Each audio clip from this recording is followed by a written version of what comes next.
Up next in opening up her diary is SABC News international editor Sophie Mokoena, who joins me now for an update on that. Sophie, let's start with what's been playing itself out, the big, beautiful bromance breakdown of Donald Trump and Elon Musk. We've seen it escalate in the last few days. Then there was talk of, some kind of reaching out and trying to organize a call and sort of calm tempers a little bit. So we'll be watching that story. What do we know about where it stands at the moment and what's likely to play out in the coming days? It doesn't get better. Yesterday, the President of the United States of America, speaking to one international media or broadcaster, really, weighed in and was very, very harsh, saying that he is at this stage not prepared to speak to Elon Musk, even sending a stern warning to Elon Musk not to even try to support the Democrats next year, as you know that the country will be going to elections where they will be electing congressmen and women, and him saying that he shouldn't even try. And it looks like he's not willing to, at this moment, meet or reconcile or try and find a solution to this problem. And it looks like Elon Musk also has gone underground. He has since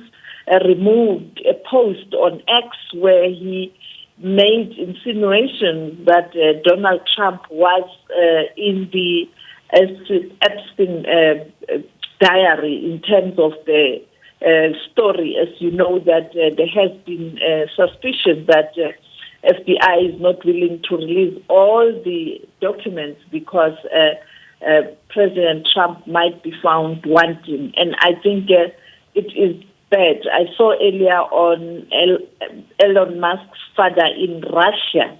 I don't know what is he doing in Russia, talking about this issue, admitting that it's not looking good between President Trump and also Elon Musk. Yeah, it becomes a question of whether you can unscramble the egg, right? Because, with someone like Donald Trump, if you've gone as far as to poll your followers on your social media platform on X to say, is it time to start a third party, a third way for Americans? And then you come out and you say 80% of Americans are in favor. It does sound like you've gone quite a bit of a distance, and then it becomes a question of, can you unscramble the egg? Can all of what has gone through, what has happened, the allegations of Trump being in the Jeffrey Epstein files, all of that, can it be glossed over and smoothed over, and they continue with the relationship? And I suppose that's the essence of the question.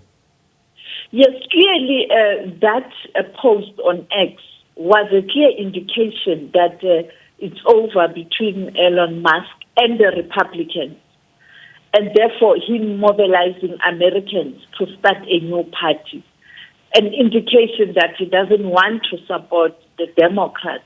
The problem here is that, remember, Elon Musk was born in South Africa. He can't contest to be the president of the United States of America. Now, when you have that new party, who is going to lead that party? Will that person who's going to lead that party going to be a presidential candidate in 2027? As we know that Americans will be going to elections. So it's actually saying to Trump, I'm done with you. I'm looking at alternatives. But remember, he's got these contracts with the government of America, and also he is benefiting in terms of the United States of America. And therefore, while Trump is still in office, this is very, very problematic. And as I pointed out, President Trump is very angry. You would recall when there were talks that President Trump is listening to Elon Musk and other Afrikaners in terms of that notion of a white genocide. Yeah. I said, what I've heard from people who are close to President Trump is that you don't argue with him, you don't want to convince him. You can't win, and he doesn't like to be lectured. Now, you can imagine with this one. Yeah. And therefore, his anger, you can see, is very palpable.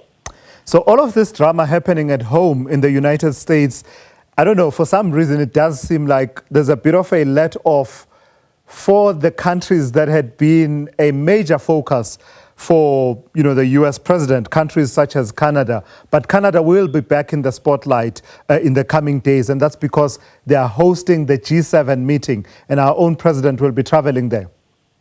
Yes, President Ramaphosa has been invited to attend the G7. You know that after Mbeki became the president of the Republic, it was a tradition because he started going there as the chair of the AU. As you know that when the OAU was transformed to the AU, the first chairman was Thabo Mbeki, and therefore he would go there with other leaders to put forward the position of Africa and pushing for these, at that time, G8 countries to adopt NEPAD as a blueprint to support Africa's development before Russia was kicked out in 2014.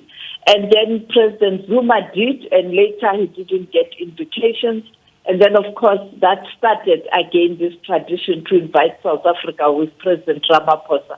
He missed one of the G20 meetings because there were challenges at home, but he has been to the G20, and he is again going. This time around, it's important for him to go there because he's the current president of the G20, and all member states of the G7 are also member states of a group of industrialized countries, the G20, the developing and the developed countries within the G20. And therefore, you want to start lobbying your program, your theme, your agenda, and what you see as a likelihood in terms of the outcomes as early as possible. And going to the G7, it's an opportunity to brief them about the preparations and to emphasize a need for them to attend the G20. And it will be interesting to see whether President Trump, how is he going to conduct himself or behave, the body language, what he's going to say at the G7.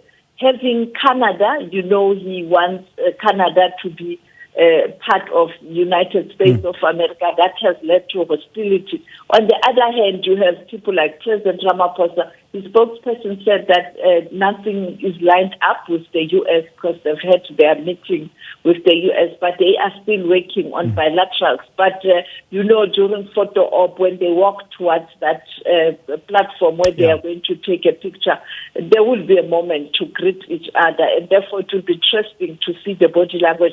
And I think Trump is going to whisper into President Ramaphosa's ear to say, come take Elon Musk. Yeah, it will be interesting because part of the interest for President Ramaphosa is for the U.S. president to start participating a bit more ahead of the G20 summit that will take place a bit later on because, of course, the U.S. is the next president. Closer to home, Sophie, sad news coming through from Zambia, the passing on of the former president, Edgar Lungu, and the preparations now for the funeral.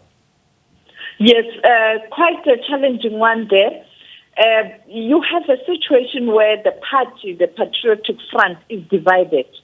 Yes, he was the leader of the Patriotic Front, the opposition, but there was a fallout within that party. We are told that he had bought a small party and he was talking and engaging with the opposition to come up with one person they can support in an alliance form for next year for elections because he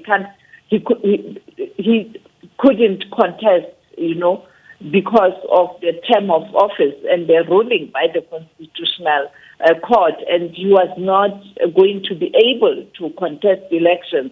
But on the other hand, you have another group within the Patriotic Front who are saying, no, you are still our president, and they are fighting with government because they are saying the current government didn't treat him well as a former president.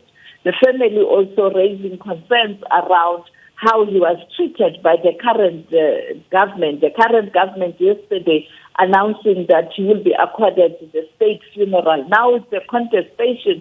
He must be buried at the presidential burial site or what. And it reminds me when the late President Kaunda passed on, he had indicated that he would want to be buried near his former wife, and that was not in the presidential burial site.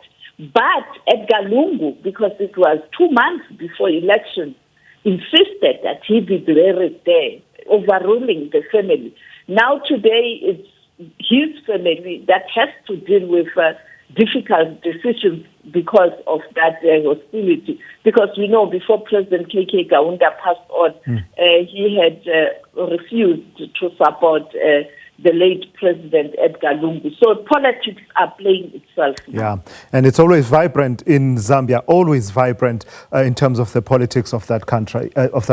Sophie, thank you for that. That's Sophie Mokoena, SABC News international editor there, with some of the stories that will dominate the agenda in the coming days.